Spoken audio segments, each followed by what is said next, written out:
regardless of all the craziness that's going on right now, folks, you are still locked and loaded onto the hottest show on the streets, the best form of Crimson Tide football news, notes, and information on a Friday. Thank goodness it's Friday. In my own words, the podcast with yours truly, Stephen M. Smith of Touchdown Alabama Magazine, coming to you from Tuscaloosa. As always, the show not about me. It's about the man John Ivory. I call him JP. But John Ivory making sure that we are looking good, sounding good, feeling good every single time as we stream this to you via YouTube. And as we do each and every time, we encourage you to drop a thumbs up on the show, give a like on the show, and hit that subscribe button. Now, what that tells us here at TDA is to continue pumping you out the best in news, notes, and information on your Crimson Tide. It's because of you, the fans, that we're over 8,000. That's right, over 8,000 subscribers strong on YouTube. So definitely want to continue to encourage you to help us grow the network, channel, and the brand. On a Friday, got a jam-packed set of topics here to get to. We'll dive into an update to start things off, and then after that, we'll go into Alabama spring football postponed, suspended due to the outbreak of the coronavirus. What does this mean? Will football return? Will spring ball return? What are we looking at here in terms of Alabama athletics, in particular Alabama football? So we'll dive into that. From there, we have a special guest in the building. We're going to be able to sit down with former Alabama defensive back Jarrett Maiden, former Alabama safety, get his thoughts and things on his career and how great it was, and just some players that he feels like in the upcoming season will be big-time factors. And as he pushes toward the NFL draft, what are the things he'll be looking to do at the next level? So we'll talk with Jarrett Maiden. And then last but not least, we'll be able to preview the Alabama group at wide receiver heading into the upcoming season. That and your phone calls, tweets, text messages, thoughts, and concerns here on this edition of shows. But to start things off, a little update here. Alabama losing tight end Giles Amos to the transfer portal. Giles Amos hit the transfer portal on today. He'll be a graduate transfer as he's in the NCAA transfer portal. Amos, a native of Perry, Georgia. He came to the Crimson Tide in 2017, was a part of that 2017 national championship team. He was a walk-on. He earned his scholarship in the 2019 fall camp session and was able to catch a pass this past year against New Mexico State, but he is in the graduate transfer portal, so definitely best wishes there to one Giles Amos at that tight end position. But we dive into topic number one of the conversation this evening. Alabama spring football suspended, postponed until further notice due to the outbreak of the coronavirus pandemic. News came out via the University of Alabama on today, stating that spring practice has been canceled, has been postponed until further notice. Now, according to the SEC front office in Birmingham, all spring activities have been postponed or canceled through April 15th. So that's what we're looking at as of right now. In terms of what does this mean for Alabama football, and it's kind of crazy how this deal or this strand of the coronavirus started in China, and then from China it makes its way to Europe and it gets into the United States. Of course, one Rudy Gobert, the center for the Utah Jazz, not a vindictive person, but I guess carelessly just did not take it seriously, and of course other players in the NBA have been affected by it. Of course, Gobert's teammate, one Donovan Mitchell, contracted it as well, which led to the NBA shutting down the remainder of its season.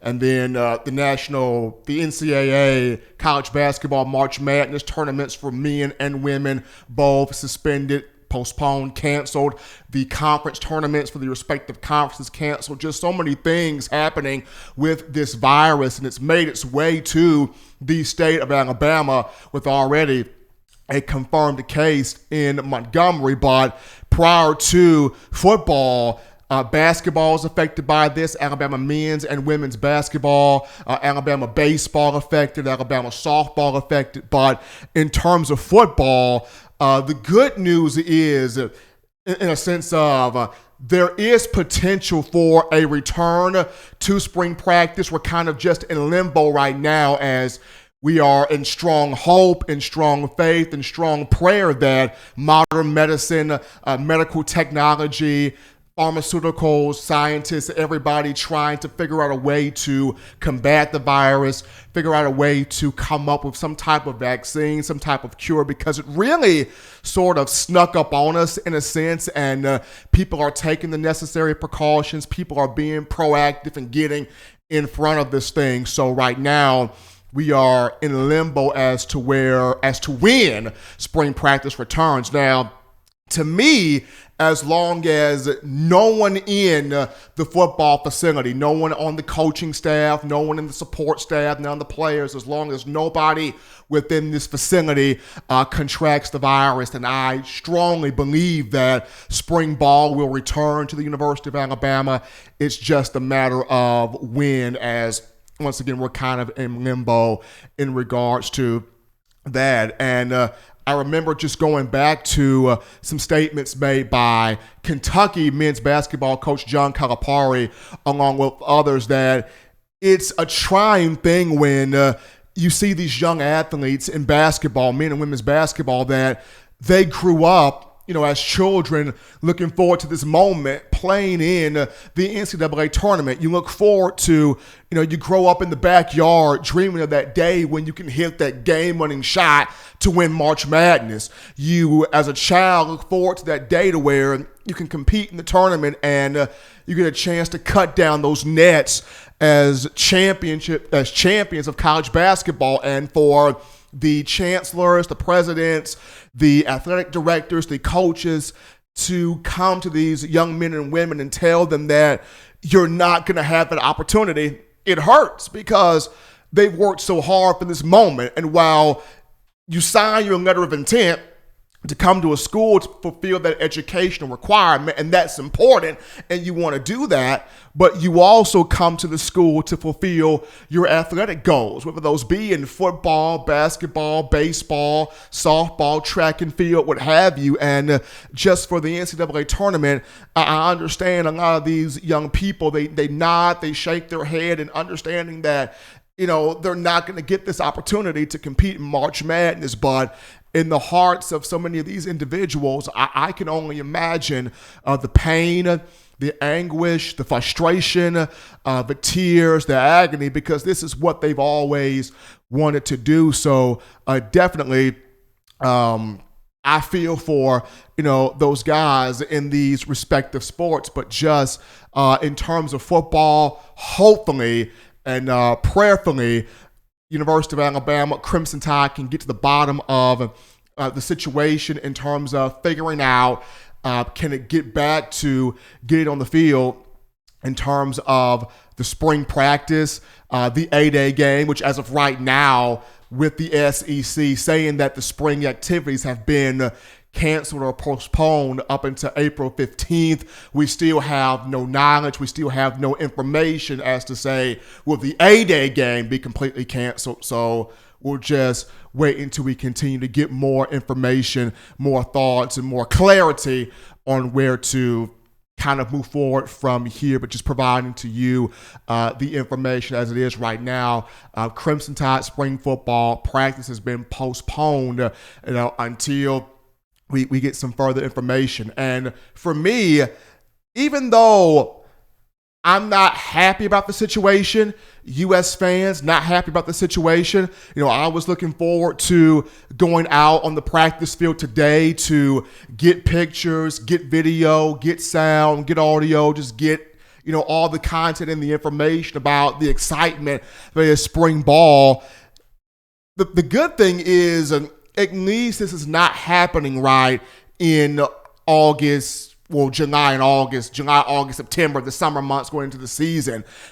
This now gives us an opportunity to dissect some things and get some things in order, but at the very least, it's not the situation where we're looking at the month of July and this happening, right? Or the month of August and this happening, right? And the month of September and this happening, to where it would really get eerie. It would really get nail biting. It would really get kind of rubber meets the road, so to speak. So even though still a very hard time, still a very serious, vital, hard-pressing moment, it's just a relief that this is not happening during the time of spring, time of fall camp, the time of summer workouts, definitely the time of the regular season of college football. But as we continue to get more information, we will continue to push that towards you guys being the fans of Crimson Tide football. But as always, make sure that you are protecting yourself. Make sure that you are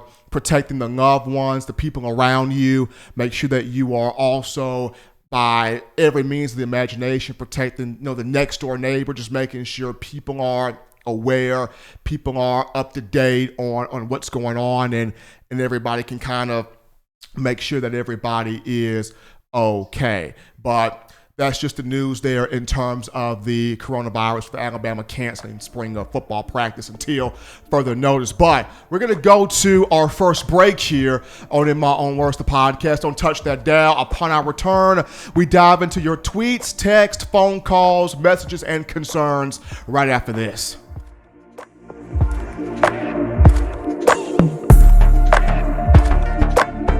Every sports fan deserves the proper representation. Whitwell Sports introduces to you the Title Towel. Wave that Title Towel in the air like you just don't care, in support of Nick Saban and the Alabama Crimson Tide. Only $9.99, and it lasts a lifetime. Head on over to whitwellsports.com and get your Title Towel today.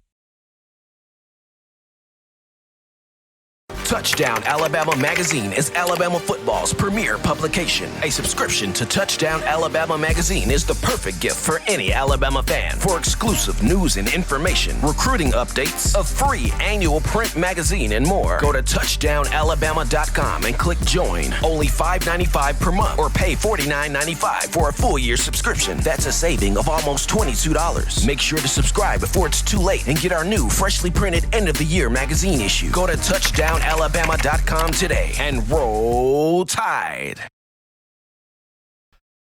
We are back inside the action, folks. That is In My Own Words, the podcast. Hottest show on the streets. Best form of Alabama football news, notes, and information. We are rocking and rolling on a Friday. Yours truly, Stephen M. Smith. And as always, people, be sure to give a thumbs up, give a like on the show, and hit that subscribe button on YouTube. That lets us know here at TDA to continue pumping you out the best news, notes, and information on your Crimson Tide. But it's your time, Crimson Tide fans. 205-448-1358. The number to call in to be a part of the show, 205-448-1358. Before we get to the phone lines, we are actually joined by my good man, Jarrett Maiden, former Alabama defensive back who played for the Crimson Tide from 2016 to this past season, 2019. Jarrett, so happy to have you, man. I'm appreciative to be here. I'm grateful to be here. Got Jarrett Maiden in the building, folks. And Jarrett, first and foremost, congratulations to you on an outstanding career at the University of Alabama, playing DB, playing corner. Mm-hmm. Now, you played everything here in the secondary in terms of the Tide. And my first thought is, coming from Texas, everything's bigger in Texas. Football's bigger, everything's bigger. But in your recruitment to Alabama and your visit to Alabama, what made this place special? What sold you on Nick Saban? When you left Tuscaloosa after your first visit, what had you thinking, this place is home? Really what just had me thinking that was the coaches I had met during that time. Things about Coach Pruitt was his first year finna be DC. And then I remember going up to Coach Saban's office, and he told us that, you got an opportunity to come here. You can come here and be legend. You can come here and be one of the, premier guys that you've seen throughout the Alabama programs. He said, it's not going to be easy, and we ain't guaranteeing that anything happens in your favor. But if you come here, at least have the chance to show how great and have a chance to be kind of, known as a legend around here and in college football. Huge thing there when you look at just that recruitment part of it. Folks, if you're just now tuning into the show, we got Jarrett Maiden, former Alabama safety, played from 2016 to 2019 here on In My Own Words, the podcast. And Jarrett, this past season was a special year for you. 4 interceptions, but you had a game against Western Carolina where that ball was just finding its way to number 21, and that's a special moment. I mean, for a lot of guys, young guys, you would want that. They would want that as their freshman and sophomore year. But what made that game on Senior Day where you worked so hard, you put in so much effort, and you were rewarded with that 3 interception performance? It was a fantastic feeling, especially with it being Senior Day. It just meant that much more to me. And then, just going in to the game plan, Coach had a good game plan. And then on my interceptions, one of them just being more disciplined than the other team. He made a mistake on his read and, just read off him and intercepted the first one. The second time, he just made a mistake and I capitalized. So, everybody in the defense was doing what we were supposed to do that game. So it made it easy for the DBs to make plays all day. Now, you were invited to the Senior Bowl. You went to play in the Senior Bowl in Mobile. And, of course, Nick Saban, not just the head coach, but the defensive back coach. And he takes pride in making sure you guys got the technique down, whether it's corner, safety, star, what have you. And going into this draft, you are one of the most versatile DBs in this draft. How much pride do you take in when you're visiting teams or when you're talking to different teams that if you get me, you can put me at corner, I'm a ball. You can put me at safety, I'm a ball. You can put me whatever in the secondary. How much pride do you take in that versatility? I take tremendous pride in that. I feel like that's what kind of separates me from everybody else in this draft. And, I give a lot of credit to Coach Saban and the scheme and even when it was tough at times trying to learn the different positions, he kept pushing me, he kept driving me. And he used to tell me all the time, with you being versatile, you add a lot of value to our secondary. So I just try to push that towards, coaches when I meet with them and talk to them, let them know, like, I have been trained, I've been prepared for all spots. So whatever hole you need fixed in your defense, I can do and then some. So, just bringing more to the defense, whatever NFL team decides to give me. So, I mean, what was the hardest part about, learning this defense? I know it's complex, but just for you and the different spots in the secondary, what was the hardest thing to master? The hardest thing to master really is just understanding the full picture. Once you start understanding what offenses are trying to do against you, that kind of helps you eliminate plays that they usually probably have done against other teams, what they're going to specifically want to do against us than, Coach Saban's defense. So that was the biggest thing. And then adjusting to, like, the motions. When formations move, a lot of times kind of like, you got various games, rocket sweeps. You got rocket sweeps, RPOs nowadays. So you just got to stay disciplined. So, that's all, something that Coach Saban preaches. So just try to make the most of that. Folks, you are live on it. If you're just tuning in, we're on In My Own Words, the podcast. Yours truly, Stephen M. Smith. I'm sitting down with Jarrett Maiden, former Alabama defensive back who played from 2016 to 2019, a part of that 2017 national championship for the Crimson Tide. And Jarrett, the last 2 seasons, Alabama, the goal is to win a national championship. That's the ultimate goal. That's what you guys, pride yourself on. But there were some issues here and there. And what did you think defensively led to the struggles the last 2 years, especially this year? The last 2 years, you could have attested to discipline. There was a lot of things kind of just going on where guys were more interested in other stuff, not really, just being where their feet are, how Coach Saban says. And then this year, a lot of people try to say it's a lot of different things, but at the end of the day, no matter how old you are or how long you've been playing for Alabama, discipline hurt us all year this year. The unforced penalties, it's hard enough just being able to win, but when you're going out there and you got to play not only against the other team but yourself because your discipline isn't where it needs to be, you don't win national championships doing that. So I feel like this year, the discipline that we had, it showed in the games we lost, and it shows. You can see it. Now, one thing Coach Saban always mentions is play with emotion, but don't be emotional. And I always kind of want to know what does he mean by that, and what do you guys take from that, especially this past season when he kept pumping out, play with emotion, but don't let that get the best of you. Yeah, so that's kind of just saying, all the intangibles that come with football, the toughness, the effort, the pride, everything that we hold up when we show time to be fourth quarter. But you just want to let those things out, like the pride. You prideful about how you play, the emotion when you make a tackle. But once you go from emotions to emotional, that's I'm getting angry, or I'm getting irritated, or the play isn't happening. So now I'm fixing to force the play. I'm finna overdo, what's outside of myself because I'm getting mad, I'm getting irritated on things I can't control. So that's pretty much when they say you want to play with emotion, you want to play with determination. But once you get to that point where I'm getting mad, I'm pressing, things like that, that's when you cross into emotional, and that's what he tries to remind us, every day. Now, especially this upcoming season where I know you're going to the NFL, but there's a bunch of guys on this team that will be back. They're hungry. They saw what happened the last 2 years, and they know that's not the Alabama standard. That's not the form of play. Any guys offensively, defensively right now that you're looking at going, I may be gone, but we got some dogs that's going to be ready this upcoming year? Yeah, offensively, gotta go Mac Jones. Mac Jones, I love him. Just off the rip? Just off the rip. Mac Jones, I love him. That's been my dog since he came in as a freshman. He got it all. Everything you want in the QB, he got charisma, he got arm talent. He does it all. He always got his head held high. Then I gotta go, Jalen Waddle, Najee. I done seen all them grow up. Kind of crazy how Najee just kept getting better throughout the year. So I know he's gonna. And the way he works, his work ethic is crazy. After practice, he's doing runnings on the treadmill. Jalen Waddle, explosive now. Him and Devontae really gonna be sharing.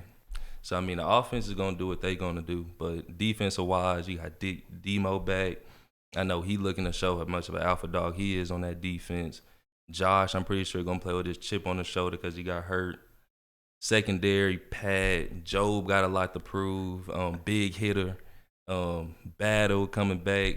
Really mentored him throughout the year, just trying to get his knowledge up to speed, just being a freshman. So, it's always a jump mentally because athleticism-wise, he has it. But, just getting him up to speed mentally and him to understand concepts and things you really get when you older. But I feel like he's gonna take it in well.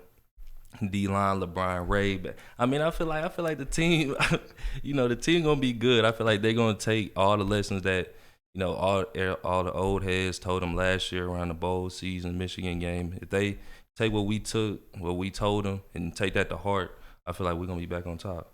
Folks, we are live here if you're just tuning into the show to In My Own Words, the podcast, hottest show on the streets. Yours truly, Stephen M. Smith. And I got Jarrett Maiden, former Alabama safety, live on the set show with me. Played for the Crimson Tide from 2016 to 2019. And just a couple of more here for you, Jarrett. How are you right now preparing for the NFL draft? I know there's a lot of training involved, a lot of workouts involved. So how are you preparing yourself, physically and also mentally to, hear your name called for this draft? Just working out every day. I go up to the facility and work out with the strength coaches, Jason. We go Monday through Saturday. So, just getting ready for pro day. But unfortunately with the coronavirus, pro day was moved back, and now they don't know when they're going to have it. So, it's a lot of things going on, but either way, as far as what I can control, still working out. You still got to do your film study. You got to be ready for when coaches and GMs want you to get on the board, and are they going back through film and asking you about formations, splits, what defenses you in, just trying to see, at the end of the day, they're making an investment in you. So they want to pick your brain, see what type of person you is. So, I'm really just going through that process right now. Still just working out and getting better every day. Now, you brought up Mac Jones. Now, I remember the story that you told the media during the season about Mac. And a lot of people especially what Tua did this past season, how he was able to, entertain guys. People want to win, but now we're in a day and age where people want to be entertained, I guess, as they win. When you look at Mac Jones, he may not bring so much as the entertainment factor, but the guy's a leader. The guy's a bona fide winner. The young man can play football. And what do you tell people that are kind of quick to sort of write him off and look at, this Bryce Young kid is legit, but what do you tell people about Mac Jones that are kind of on the edge of writing him off? I mean, I heard about the Bryce Young kid. He's fantastic. I've seen some of his film, but at the end of the day, like, just as a man, what I tell people is Mac Jones, bro, he works extremely hard, and then some people try to say he's not as flashy, but I tell those people, I want you to go back and watch what he did against Michigan, Auburn. Auburn, I think even when they played LSU, I think LSU only put up like 20-something points. Mac Jones, you can attest to scored at least 40, 30-something plus points on a great Auburn defense. And then that front seven was good now. It was good. And Mac Jones played the whole game, even though he made those errors, but those are errors that come through time. He didn't start the whole season. Those are some of the errors.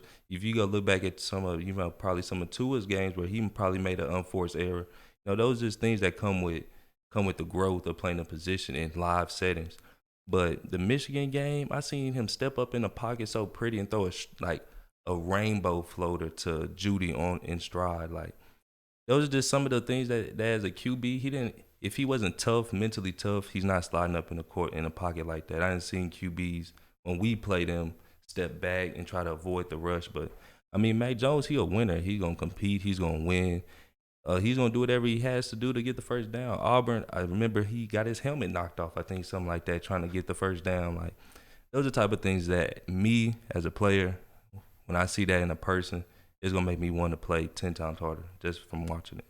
You had a lot of, lasting memories here at the University of Alabama, and of course you're part of that 2017 national championship team. But if you had to think of just one memory that really sticks with you and one lesson that you will always take from Coach Saban, what would be the one memory and what's the one lesson? The one memory would definitely be winning the national championship.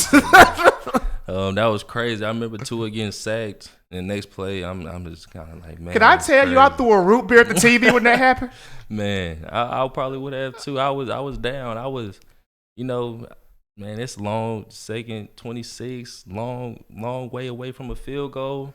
And then just to sit on the sideline, I'm standing on top of the bleachers just to see the way that ball was spinning.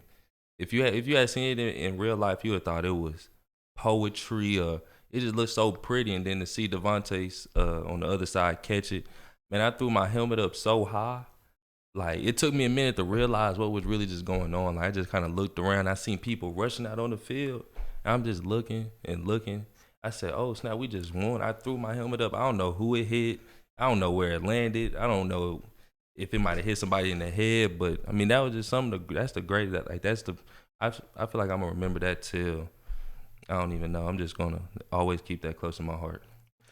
And the greatest lesson that you'll take from Nick Saban? The greatest lesson I'll take is you either suffer the pain of discipline or I can't really remember, but basically what he was saying is you can either be a disciplined person and not just be disciplined on the field, is discipline throughout the day, or you even something like picking up trash, like it dropped on the ground where you pick it up and put it in the trash because that's what somebody with discipline would do. But people who are undisciplined, they look to cut corners, they have no drive. Those are the people that will always be the I wish I would have, or I wish I would have taken this more seriously. We'll always have some regrets. So, we always used to say that to us. You just gotta be a disciplined person in everything you do, and it will show up when the time really matters.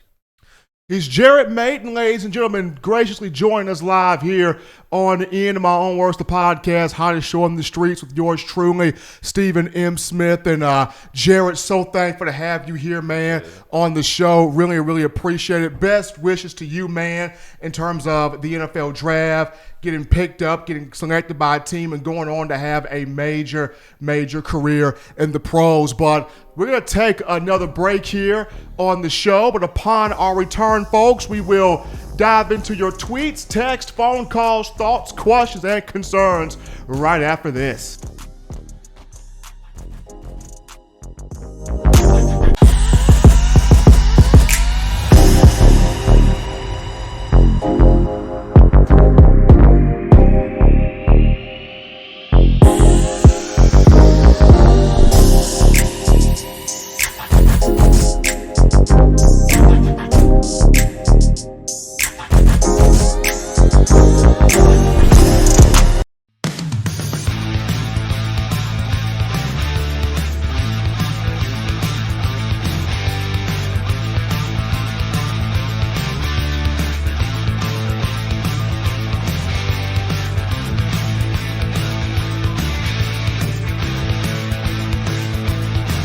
T-Town Menswear in the University Mall in Tuscaloosa.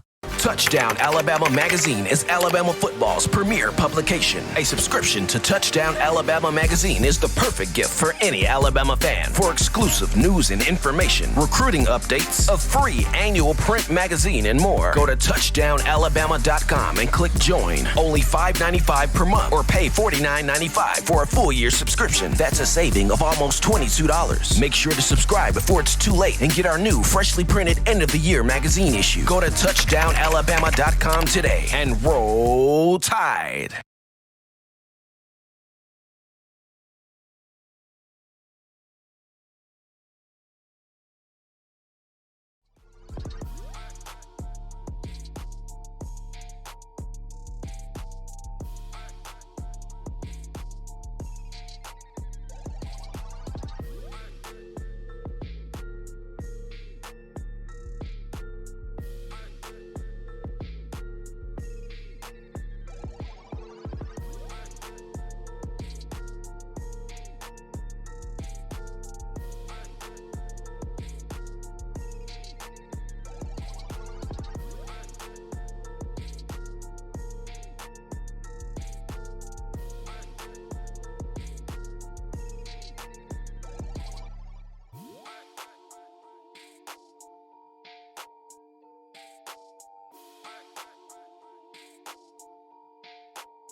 What's going on? Stephen M., what's going on? It's finally Friday, ain't it, my friend? Yes, it is, man. Great interview with Jarrett Maiden in the last segment, and get a chance to talk to you now. Yeah, Jared Maiden is in the house in downtown T-Town. There's no doubt about it there. Yeah, we're seeing a lot of problems with this coronavirus. I tell you what, it's costing a lot of people a lot of big money, especially our vendors and people, the smaller people that really depend on these checks. It's a devastating thing to see March Madness canceled and possibly the spring game and practice. I don't know what's next, Stephen. Are they going to ban the podcast? Well, podcast is going to still go. I'm gonna make sure the podcast still goes, Waylon, but I echo your sentiment there because, as I mentioned in the first segment, these young men and women in collegiate athletics, especially in basketball, they waited their whole lives to take part in the NCAA tournament, and to have it snatched away from them is hurt. It's heartbreaking. I know they may nod their heads to understand that they know what's going on, but you can't tell me that these young people are not hurt. They're very hurt, and the strong prayer and hope on my end is that the pharmaceuticals, medical doctors, scientists, that they come up with some type of way to create a cure, create a vaccine, and get to the bottom of this, because this is serious.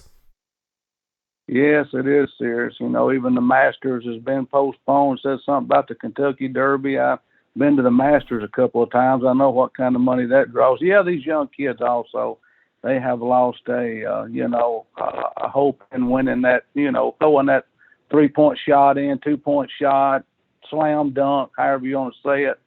And, even the students, and our football players disappointed in, missing our spring practices also. And NC, the NBA, everything is just up in turmoil. But we'll try to take it to a little better level here, as we always try to do, get our 3 hearty chuckles like you always tell us there, and end the night with our little poem we done about the coronavirus. So, and we do appreciate, once again, I do TDA Magazine for letting me come on here and even doing this. And this show means quite a bit to me. The 3 nights of the week y'all do it, and I'm proud of the show. And so here we're gonna go, Stephen.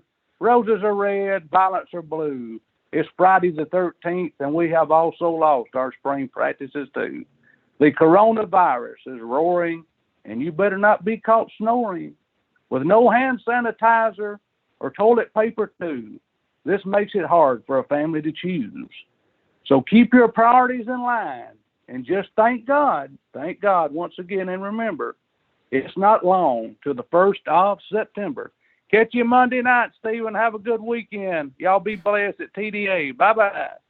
Appreciate it, Waitr always coming by with a good call and dropping us one of those legendary poems. But we're going to go to our chat line right now. You guys have been hitting this up here on YouTube. And let's see here. Going to take a few questions here. A couple of these were directed at Jarrett Maiden. It was a great interview in the previous segment. Here we go. Nick Saban Jr. writes in with, who do you see starting on the defensive line? Who do I see starting on the defensive line, Nick Saban Jr.? Good question.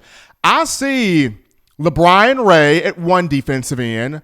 I see DJ Dale at defensive tackle, and I see Christian Barmore at the other defensive end spot. Now, the big news is Alabama is deep on the front line. They're 3 deep in that rotation, so that's great news. But in terms of just the starters, give me LeBron Ray, Christian Barmore, and DJ Dale as my 3 starters there on the defensive line. But that question coming from at Nick Saban Jr., really appreciate that. Going to find another one here on the side here. At Willie351 writes in, that was good stuff there. Y'all need to get more guys. On. Steven did a good job. Man, I appreciate it, Willie351. I mean, Jarrett Maiden was the star, man. Jarrett did a great job. I mean, I was up here sweating like no tomorrow. Thankfully, I was able to, get the questions out and have a fun, conversation with Maiden, but Jarrett Maiden did a great job. Appreciate you guys listening to that interview. I thought it was fantastic. We go down to Mardavius Thomas. Hope I'm saying that right. Mardavius Thomas writes in, Diggs to me played ball. He is a wide receiver. He did what he could do, but this last season, Nick Saban's defensive seniors were off track. Only had one good, okay guy. That was Anthony Jennings. Well, I mean, Diggs had a pretty good year, Mardavius. Diggs had a pretty good year. He had the one game where he got cooked by, of course, Jamar Chase of LSU, but Jamar Chase also cooked A.J. Terrell of Clemson. And A.J. Terrell is already thought of by most analysts to be a first-round pick come April. So if the same guy that cooked Trayvon Diggs cooked a projected first-round pick in A.J. Terrell, I mean, it wasn't a terrible year for Diggs. Now, the secondary itself, at times kind of panicked, going back to what, Maiden mentioned, that the discipline wasn't always there this past year and in the last 2 years, but overall, it wasn't a terrible year for Diggs. Hopefully he has a good, strong NFL career. But we go to another call in queue right now. You're live on In My Own Words, the podcast on a Friday. What's on your mind? Hey, what's going on, Stephen? So I've just had something on my heart here these last couple of weeks since Mr. Agabagany, I think that's his name, from Auburn, decided to start popping off at the mouth towards Alabama, saying that the future consists of really them overtaking the state and Alabama not having too much to say about it. So I just want to get this straight right now. Is this not the same Agabagany who was stiff-armed to the point where he looked like he was throwing a Karate Kid kick into the air by Josh Jacobs, if you remember. Back on that is exactly the same Noah Igbenogany. Okay, so I was just making sure that was the case because people tend to speak with a little bit more of bass in their voice when they really have something to prove or they have some nervous energy going about it. Do you know by chance if Igbenogany is headed to the NFL this year, or is he going to be back at Auburn? He is headed to the draft. He said these things about Auburn being the best team in the state or becoming the best team in the state. He said that statement at the NFL Scouting Combine. So 2019 was his last season.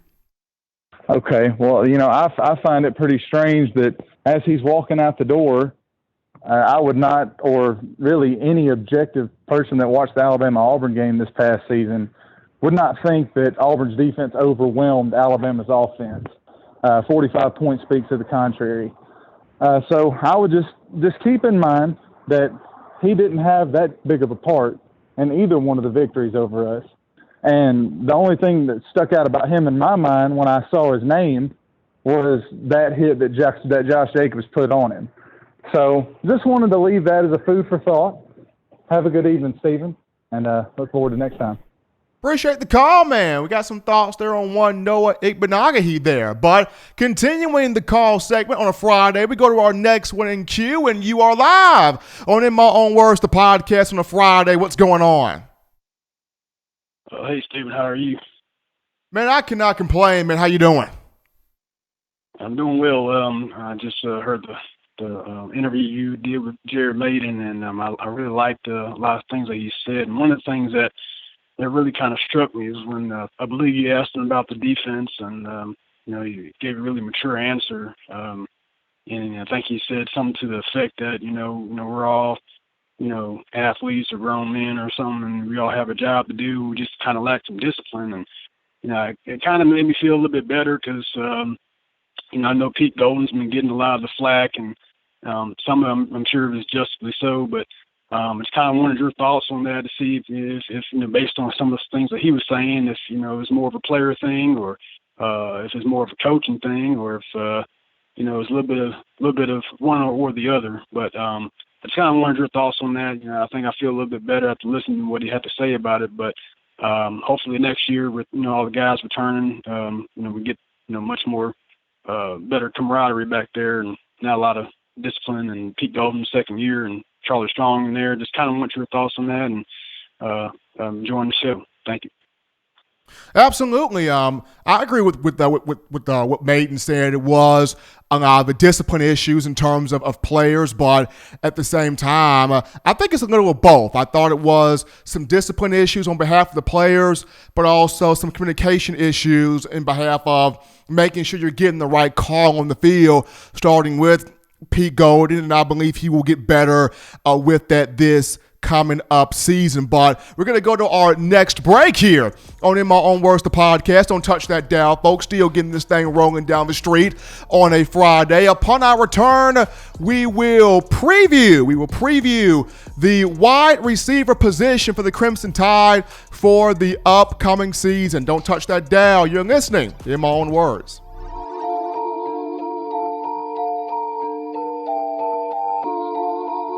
If you're an avid Alabama Crimson Tide fan and you love to flaunt it, then show your Alabama Crimson Tide support by grabbing the All-Bama sneakers. They feature bold Crimson Tide graphics, so no one will be able to question where your allegiance lies. When you add these sweet sneakers to your Alabama Crimson Tide collection, go to stsfootwear.com and use the code TDAlabama for $15 off your purchase. That's code TDAlabama for $15 off your purchase. Go to stsfootwear.com and get your All-Bama sneakers today.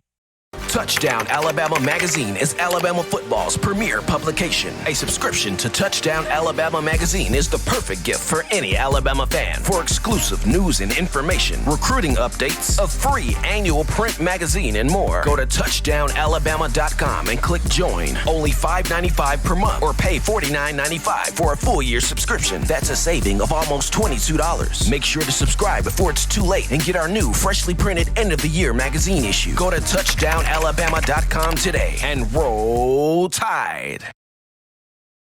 We are back inside the action, folks, known as In My Own Words, the podcast, with yours truly, Stephen M. Smith of Touchdown Alabama Magazine. Best form of Crimson Tide football news, notes, and information, dialogue, debate, conversation, whatever you want to call it. We're back into the show, and we dive into previewing these wide receivers for Alabama for the 2020 season. And this is a very loaded positional group, despite the fact that Jerry Jeudy going to the NFL draft, also Henry Ruggs III pursuing a pro career as well. But the Crimson Tide does return Devontae Smith at wide receiver, who had a 1,000-yard year in 2019, 1,256 yards and 14 touchdowns.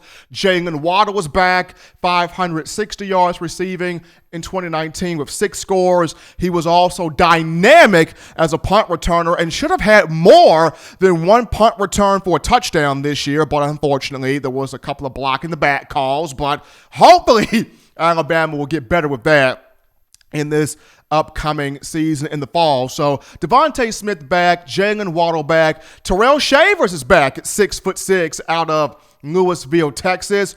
John Mechie is back. Slade Bolden, the Slade Cat, out of West Monroe, Louisiana, he's back.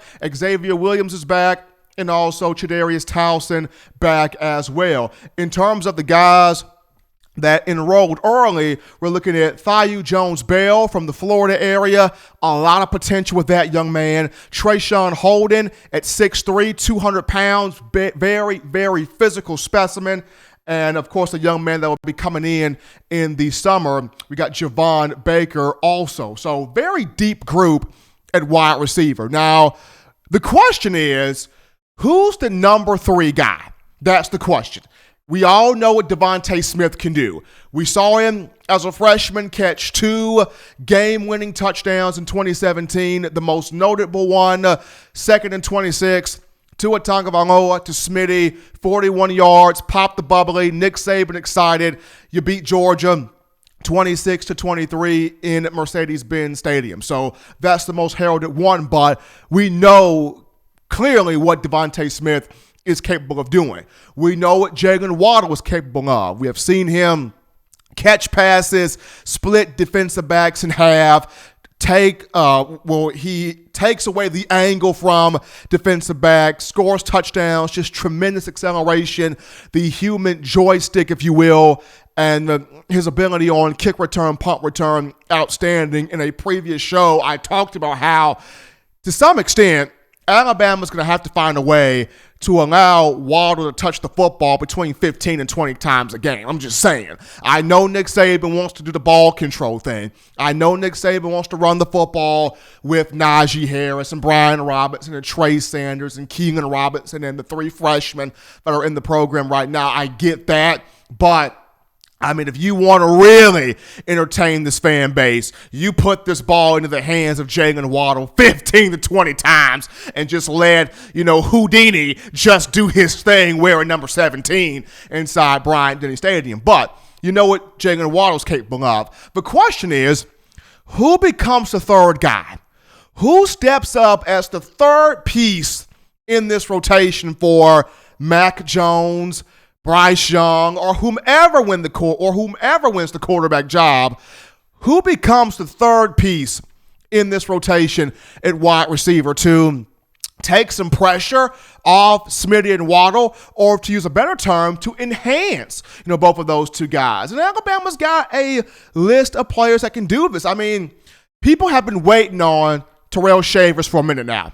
At 6'6", out of Louisville, Texas. He came into the 2017 class, a high 4-star athlete who ran a verified 4.38 40 time at one of the high school competition. I believe it was either the Nike opening. It was one of those competitions, but he ran a verified 4.38 40 time. But Terrell Shavers, with that type of size, height, athleticism, he can be a 3rd down target. He can be a jump ball target. He can be a red zone guy. Very good possession wide receiver. He did catch a couple of passes last season, including one against Western Carolina on senior day, where he got up in the air and brought in a pass from one Tua Tagovailoa of 20 yards. So Terrell Shavers is special. If you look at John Mechie, I, for one, have gone out to call him Calvin Ridley's Canadian twin.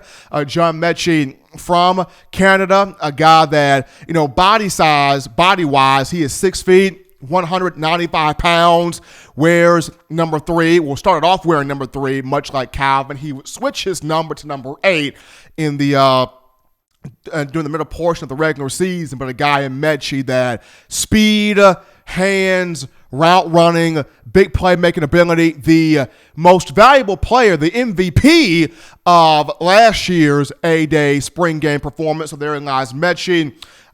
Slade Bolden out of Louisiana, a guy that was the Gatorade Player of the Year for the state of Louisiana when he came in the 2017 class, a guy that, despite him coming in as a 3-star, a tremendous athlete, played quarterback, played receiver, played some defense also in high school. And the last time Alabama kind of had a do-it-all player was Blake Sims. Blake Sims played it all from 2010 to 2014 before becoming the starting quarterback in the 2014 season. But we're going to continue this conversation on the other side of the break, wrap this thing up, and put a pretty bow on this edition of In My Own Words, folks. We're coming right back.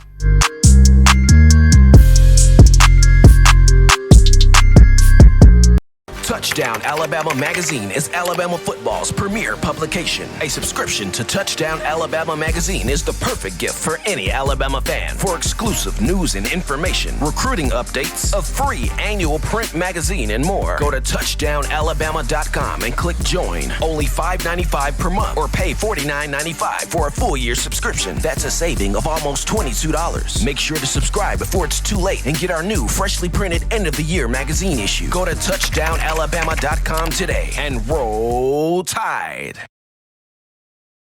All right, folks, continuing the conversation on In My Own Words, the podcast, hottest show on the streets with yours truly, Stephen M. Smith of Touchdown Alabama Magazine, and left off there with my man Slade Bolden, of whom a do-everything type of player. He caught passes last year, threw a touchdown pass last season, played well on special teams, ran the Wildcat formation at quarterback, picked up a couple of huge first downs in some games. So a guy that, when you talk to players about him, they compare him to Julian Edelman of the New England Patriots. Could he be the third guy?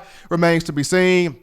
You also have Xavier Williams, Chadarius Towson, and of course, I've already mentioned the freshman guys, Thaiu Jones-Bell. I got a chance to see him at the Under Armour All-America practice in Orlando, Florida. And speed is there, hands there, route running's there, body type's there. He could be a big-time player. Trayshawn Holden, that size at 6'3", 200 pounds. Watch out. Alabama can get him on the field. Who knows what can happen? And then Javon Baker. So the depth, tremendous depth at the wide receiver position for Alabama, but who will be the number 3 guy? If I had to put my thumb on this, if I had to put the Stephen M. Smith approval on who would be the third guy, let's see here. Who do I have as the third guy? Give me Terrell Shavers, man. Give me Terrell Shavers. No, I like Mechie, I like Bolden, I like Xavier, Ziggy Williams, I like Chad Towson, but just the size of Terrell Shavers. You can't coach 6'6". You can't. 6'6", that type of athleticism, that type of speed on the field. If he can find a way this season to break into that rotation, I'm telling you, he can be the jump ball weapon. He can be the third down go-to guy. He can be the red zone target. He can be more than just a possession receiver. He can be a game breaker. Terrell Shavers can be a serious game breaker. So as much as I like everybody, on this roster, if I had to put my Stephen M. Smith stamp of approval on some things, give me Terrell Shavers out of Louisville, Texas. Really think he could be a big-time factor. But it's going to be interesting, folks, with hopefully Judy does well in the NFL, which I believe he will. Henry Ruggs is going to do well in the NFL. You know what you're getting in Waddle and Smitty. looking forward to seeing who that third guy is on the rise. And just like, and also, at wide receiver, we can actually conjoin, this other piece right here. I'm looking forward to seeing who Alabama could also have at tight end. I mean, that's another spot. I mean, tight end can kind of go in conjunction with wide receiver. It's a position that Nick Saban has been kind of concerned about. He has talked about the Tide needing to get more depth at that position, more big-time playmakers at that position, more bodies at that position, more athleticism at that position, more experience at that spot, which is the reason why Alabama was able to land one Carl Tucker, the graduate transfer from North Carolina. Tide fans are going to be very excited to see what he can do on the field. Jaleel Billingsley out of Chicago, who came into the 2019 class and had a pretty good season this past year. He got into some games, got into some action, got his feet wet, showed he can catch the football, still is growing, maturing as a blocking tight end, but a guy that does have the ability, the capability, the potential to be kind of the O.J. Howard / Irv Smith type of player. So therein lies Jaleel Billingsley. Crimson Tide does bring back Major Tennyson. It still has Miller Forrestall. I believe Miller Forrestall is still on the roster. I will fact check that. But in the event that Miller Forrestall is still on the roster, you've got some tight ends for Jeff Banks to work with. The big thing at that spot is, having that tight end, having that guy at the position that can be that security blanket, if you will, for the quarterback spot, because the biggest help to a quarterback is having a tight end. You look at the NFL, for so long, Drew Brees had Jimmy Graham, right? For so long, Peyton Manning had guys like Dallas Clark. For the longest period of time, you had, in the old days, you had Joe Montana and Dwight Clark. You've had, of course, Phillip Rivers and Antonio Gates. So there has been a marriage between tight end and quarterback. The New Orleans Saints at one point in time had Drew Brees and Jimmy Graham. So, as always, the biggest help to a quarterback is a big-time tight end. So hopefully Alabama can solve that position as well. But looking forward to what it will do at wide receiver as my guy, Tyrell Shavers. Hopefully he can break through here. But as always, you want the best in news, notes, information, and coverage on Alabama football. You can get this by downloading the Touchdown Alabama Magazine app. Very simple, very easy to do. You do this by going to your iPhone App Store if you are rocking Team Apple, Google Play Store if you just so happen to have the Android phone. The podcast options for your audio listening pleasures, we got you covered. If your thing is iTunes or Apple Podcasts, Spotify, Stitcher, TuneIn Radio, Google Play, Overcast.fm, or iHeartRadio, we have you covered, people. If the good and gracious Lord sees fit, I will return on Monday, continuing the conversation of Alabama football. But as always, I leave you with my 3 things on the weekend. Husbands, love your wives. Wives, be good to those husbands. Children, it's the weekend. Still do what you need to do in regarding those chores. Get your 3 hearty meals a day, 3 hearty laughs a day. Protect yourself. Protect the loved ones around you. Until next time, folks, I'm your man, Stephen M. Smith, and this has been In My Own Words.